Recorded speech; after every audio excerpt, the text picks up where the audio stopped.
On this episode of Beyond the Stats, the MLB is still trying to reach an agreement. The NCAA has given Oklahoma State violations, and the NFL makes a statement about the country. But first, the NBA is set to make a return.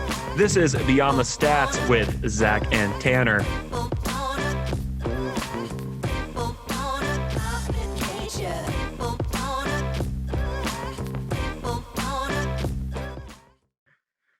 Tanner, it's official. The NBA is back for the 2019-2020 season. We kind of covered what was going on last week. So obviously, if you're watching on YouTube, we will drop a card and you can check out those videos as well, both the shortened clip and the full length show from last week. But we're going to talk about what's going on. So of the two proposals they proposed last week, they accepted the 22-team proposal, which means 22 teams will go to Orlando, Florida, and play at the ESPN Worldwide Complex, and they will obviously play 8 regular season games, and then there'll be some playing games, and then it'll be time for playoff basketball, which they expect to end around October. Tanner, what are your thoughts on that? Well, Zach, as a fan of the NBA, I'm really excited about this. More in the sense of that they're not pushing too much for the regular season. I think they still have to do a couple games, at least I know in the Western Conference, and a couple teams in the Eastern Conference. They need to find out who are going to get those final spots. There are a couple teams that are for sure teams like the Los Angeles Lakers, the Milwaukee Bucks, Toronto Raptors, the Denver Nuggets, other teams like that. But then you've got a couple like the New Orleans Pelicans, the Memphis Grizzlies, the Brooklyn Nets. You got some teams who you're not really sure if they're going to make it. So that's what some of these games are for, to kind of help decide on who is going to get into the playoffs. And I like the date, and I also like the idea that it's all in one location. Orlando has kind of been the hotspot for the return of sports throughout this whole COVID process in terms of getting professional sports back on track. So I like that it's in Orlando. Disney World with, as you said, ESPN Wide World of Sports has the capability to hold these with regulation-sized courts to kind of give a fair chance for all teams to compete. So I'm looking forward to see how this goes in terms of this process. And it'll be interesting to see how everyone goes. Some players have been working out a lot more than others are focusing on different aspects. We've seen guys, and one in particular is Trae Young. He has been really focusing on keeping his game, even though it looks like the Hawks will not make it in the postseason, but you can tell he is still itching to get back as soon as he can. Well, Tanner, what I think is really great about this is they're allowing players to get back into it with the 8-game schedule. There's 22 teams showing up. There'll be extra basketball because they'll have some playing games to make the playoffs. So sort of like the baseball wild card that MLB does. And I think, I think it's there. I think we're all just happy they're getting back to basketball. I'm excited to watch some teams. I'm excited to see what they do. There's going to be some changes, like they talked about, no fans and possibly pumping in crowd noise from NBA 2K, which I think is really great. And I'm excited. Yeah, I'm excited to see how that goes, what that means kind of for what we're going to see, what the TV experience is going to be like. Can I say we should just have Kevin Harlan and Gus Johnson do every game? Absolutely. I would not be. Can I call opposed for that? Absolutely. You know what? We're gonna go for it. We wanted Steph Curry and Michael Jordan to do another golf match with Tiger and Phil. I think we can do the same with this. Yeah. Zach, I also found this interesting that they actually have a schedule in terms of before the actual season starts. So June 15th, that any players who are outside of the U.S. Are going to return to their home market, so wherever they play for. Then on June 21st, all players are going to return. All players, so even within the U.S., will return to the home market.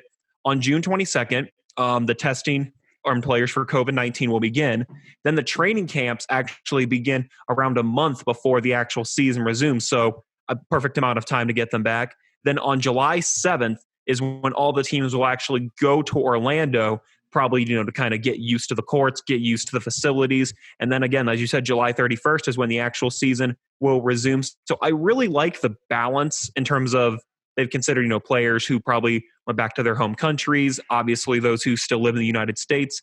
And then the testing, they said that it'll just be kind of light stuff. So like in terms of, the swabbing with the mouth and then like nasal swabs. So the idea is that they want to just be completely self-aware. If there's anyone who does have it, I'll be interested to see where that goes. But I like the schedule and kind of slowly working its way and while also giving players time to get back to game speed. Yeah, I think the NBA is doing it the right way. They're going to have a slow ramp up, and then they're going to play the games away from everyone else.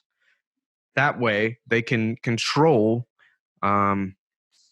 players getting it or not getting it and things like that. And I think that's really, really good way to do it. And I hope that it also breeds really good basketball because everyone's in close quarters. Everyone's going to be playing. And I hope the games end up being really interesting. I mean, we haven't seen basketball since March, and we won't see it for another month here as we're in the first week of June. But I think I'm ready to watch. Yeah, I'm ready to watch basketball, and I'm ready to see what it's going to look like. The playoffs are probably going to be really fun because the lack of playing and the amount of rest that they've had for a while. Yeah, I don't. Any last thoughts, Tanner? Again, I'm excited for how this is going to turn out. Interested to see how all the players, work together, and with the team aspect, as you said, the playoffs with kind of everyone having a kind of equal chance. Any players to go into rehab or to just take some time off or to stay and get in better shape. So I'm like you. I'm really looking forward to it, and hopefully soon we'll get a schedule to get all the games for when they come on. When we come back, we'll be talking about the MLB still trying to reach an agreement. This is Zach and Tanner on Beyond the Stats.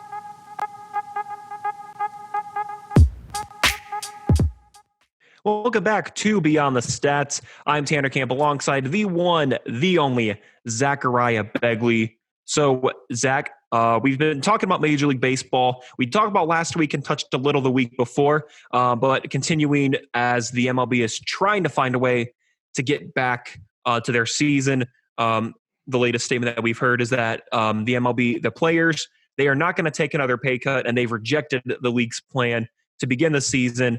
And this was a little later in the week. The statement came. There was a conference call with the association's executive board and a couple people from the MLB PA. So players rejecting another proposal. Zach, I'm just going to ask you right to it. With this being rejected, we saw it before earlier.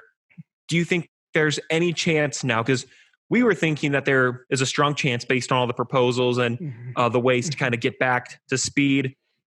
Do you see anything happening with the MLB here anytime soon to get the season going? No, to be completely honest, just no. I find it hard to see the MLB playing baseball at its current moment. I mean, the MLB had a proposal. It got rejected. The MLBPA came up with a proposal, and that one got rejected also by the MLB. So I find it hard to see baseball happening. I mean, we're into June, and we still don't have anything. And I mean, baseball can't really go later than what it does already because once it gets too cold, the ground gets too hard, and you can't really play. There's a reason baseball is a summer sport, unless I guess they could play every game indoors at Tropicana Field or something. But it's hard to see how baseball can happen at this point because it really requires the warmth. And I also, if the players aren't going to take a cut, that's the thing that I think is going to really hang up is the players aren't going to take a cut. They've said it over and over again, and the owners don't want to play without a cut. So it's someone's going to have to give at some point on the money. Otherwise, there won't be any baseball at all. And you said it spot on. I mean, the weather obviously plays a huge factor into it. But by the end of the day, you also need the players in order to play. But as you said, and we both agreed, the money is going to be the big factor with this. And we also both said that at some point, something is going to have to give, whether it be for the owners, whether it be for the players, whatever it may be. And that's just to reach an agreement. And they've said that they're hoping that there's a chance that this could start on July 4th. But they said even then, if it doesn't happen around that time, that's when there's going to be real jeopardy happening for a chance to even start the MLB.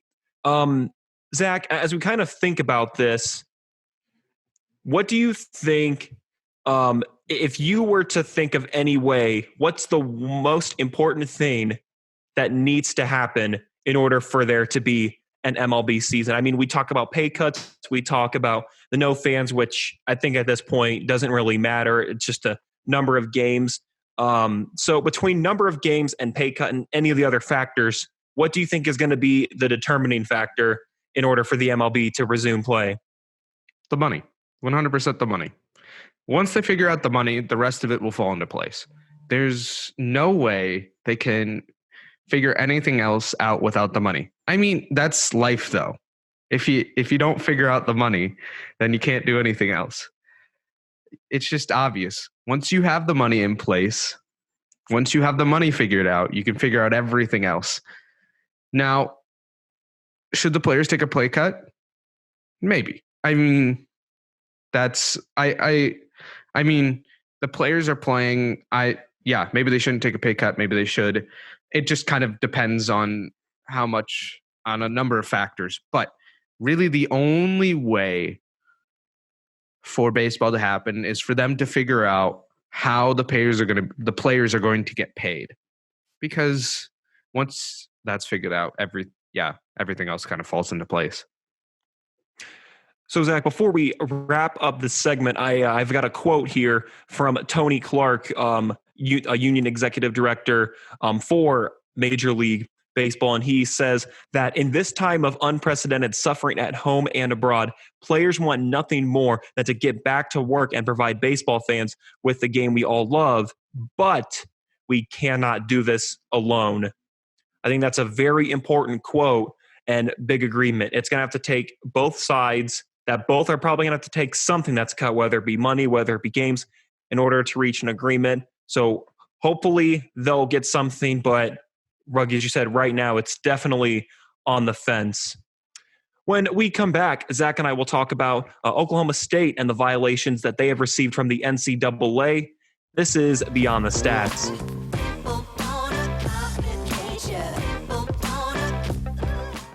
Back to Beyond the Stats, Tanner Camp. Joining me, I'm Zachariah Begley. We're going to be talking about Oklahoma State University and the band's violations, punishment they've been getting from the NCAA. Yeah, just get it however you want. But so Tanner, a number of things have happened.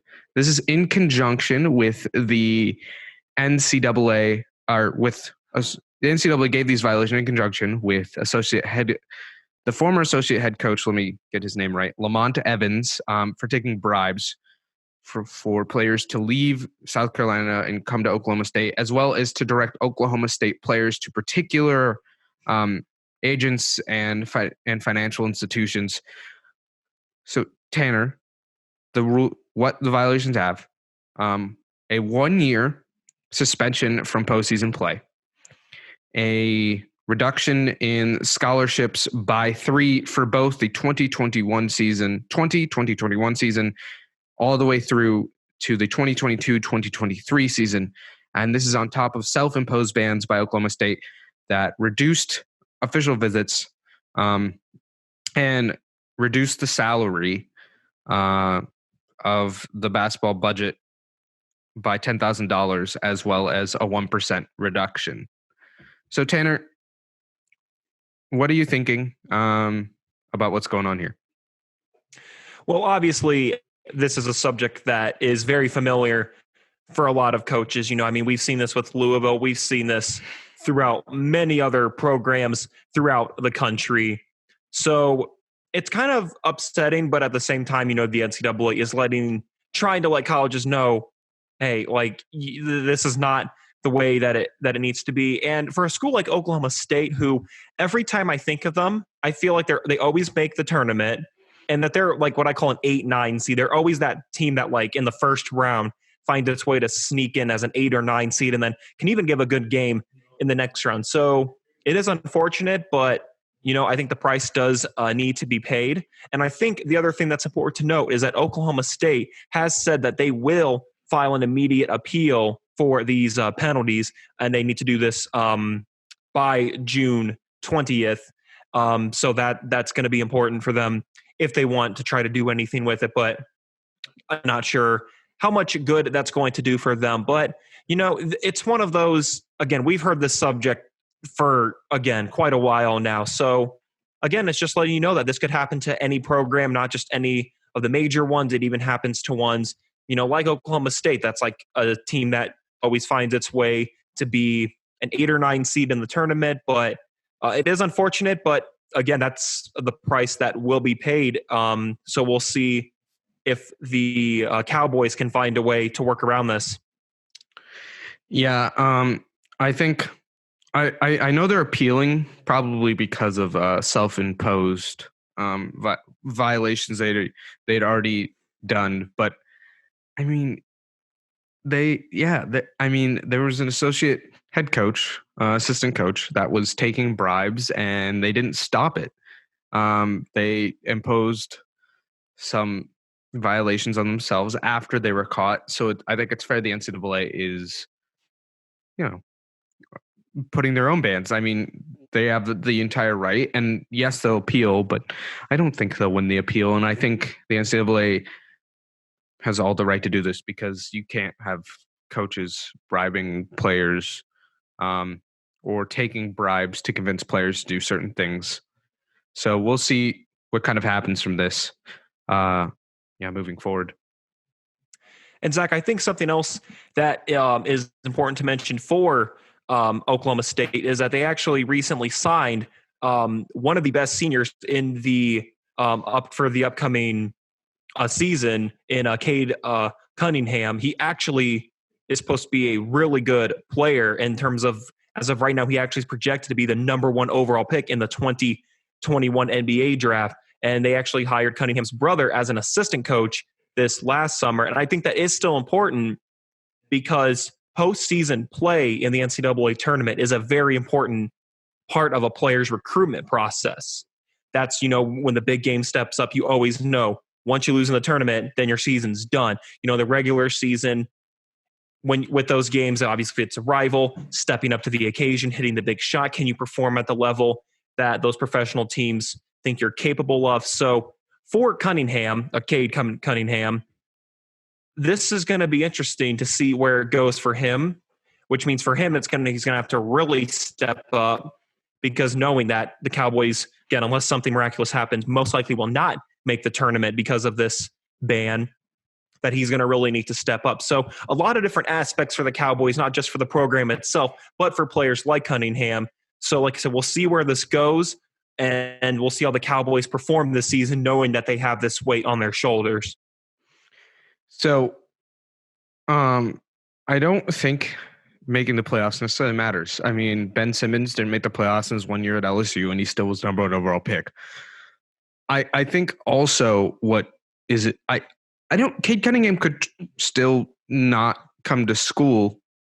He could still go to a different school. And I think even if he has to enter the transfer portal, I think he'd be granted immediate eligibility if he entered the transfer portal because he's leaving because the team required NCAA violations before he got there, and it wasn't because of him. So, yeah, I don't know if he necessarily even goes to Oklahoma State now. I think he might go somewhere else, and I wouldn't blame him because he needs to be able to play basketball. And more games does matter, but I don't know necessarily if making the playoffs matters as much for NCAA or for the NBA and scouting. So we'll see kind of what happens.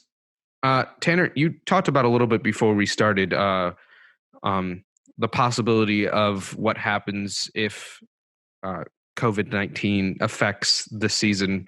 What were you thinking about that? Zach, and I'm glad you brought that point up, but it's true that the question comes is that this is all assuming that, the COVID-19 is going to slow down. But then the question comes, if it doesn't, and it does affect the tournament like it did this past March, does this happen for this upcoming season? Like, does this still technically ban happen even if COVID prevents the tournament from happening?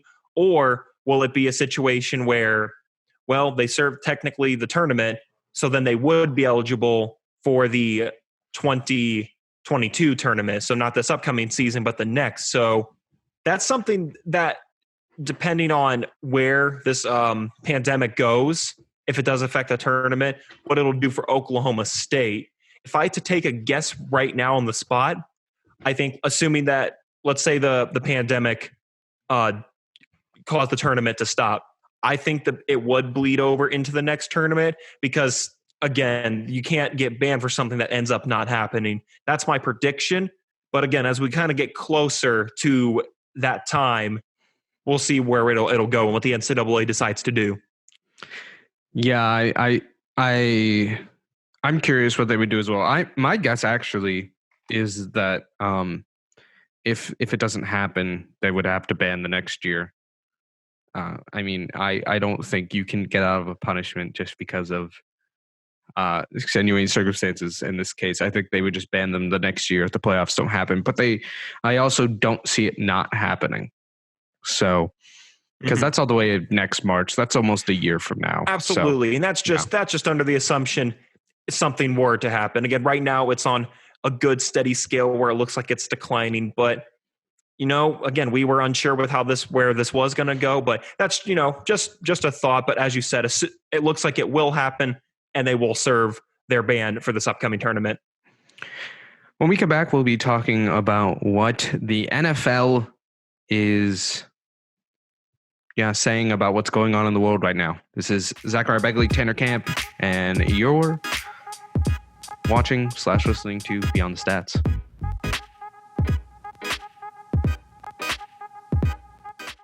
Back here on the Stats, I'm Tanner Camp, alongside my good friend and partner, Zachariah Begley. Zach, NFL Commissioner Roger Goodell issued a video statement on Friday to kind of paraphrase it a little bit, that just says that we were wrong for not listening to NFL players earlier. And this is kind of specifically talking about the protests that have been going on recently. And this is focusing especially on Colin Kaepernick for when he knelt a couple years ago.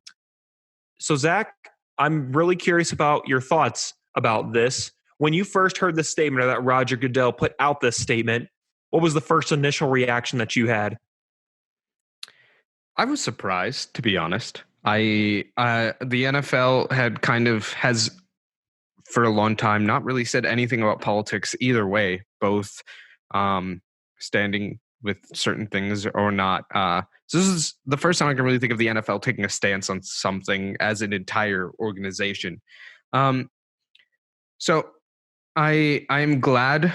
So based on what they said, I'm glad not only did they say, hey, we stand against these things, but then they said they went in further and even said we should have listened. We apologize for not taking action sooner, and we should have listened when people were saying these things before. Like you said, Colin Kaepernick and kneeled, Eric Reed, Michael Bennett, a number of other players kneeled during the national anthem, and that was a big thing, especially in the 2016-2017 season, and how he was like, well, we should have listened to our players earlier. And I'm glad that not only did they say we stand with this now, but we should have listened earlier, and they also committed to making the U.S. more equitable racially and working to end police brutality.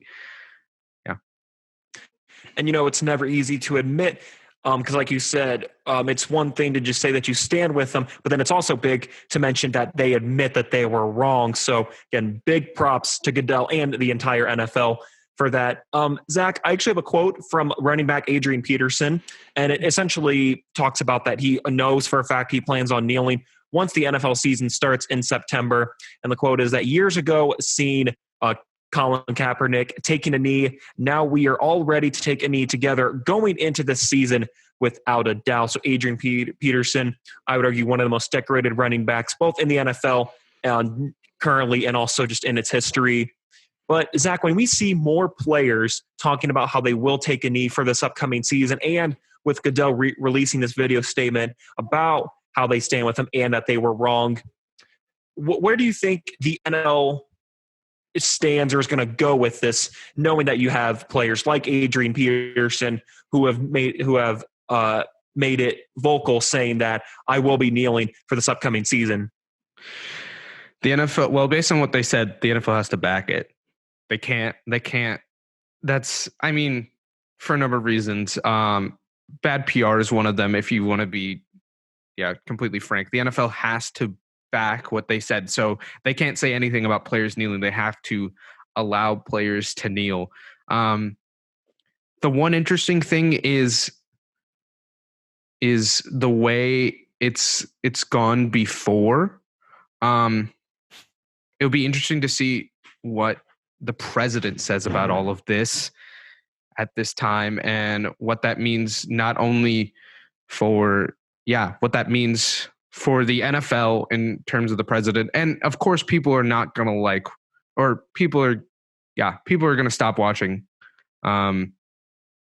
after this or after the kneeling, because we both know there's people who feel different feelings about this. So it'll be interesting to see what kind of happens if the NFL gets as political as it does, or going forward. But I think I would like to say I applaud the NFL for what they said. And if what Adrian Peterson says is true and all these players are going to kneel, it's going to be a very interesting NFL season. And I agree with you on everything that you said with that in terms of applauding the NFL. Again, the biggest thing, just admitting that they were wrong. And then, as you said, a lot of stuff that we're going to be looking ahead to once the NFL season starts in September. That is all that we have for you today. You can find us on Instagram, Facebook, and Twitter at Beyond the Stats. Beyond the Stats is also on most podcasting sites. So if you could leave us some feedback, we would absolutely appreciate it. We always love getting more feedback on how to make the show as good as we can. We are on YouTube as well, so be sure to like, comment, subscribe, and do not forget to hit the notification bell so that you do not miss out on any of our contents, whether it be full shows or even individual segments. So again, it's Beyond the Stats. That's on YouTube as well. Till next time, it's Zach and Tanner on Beyond the Stats.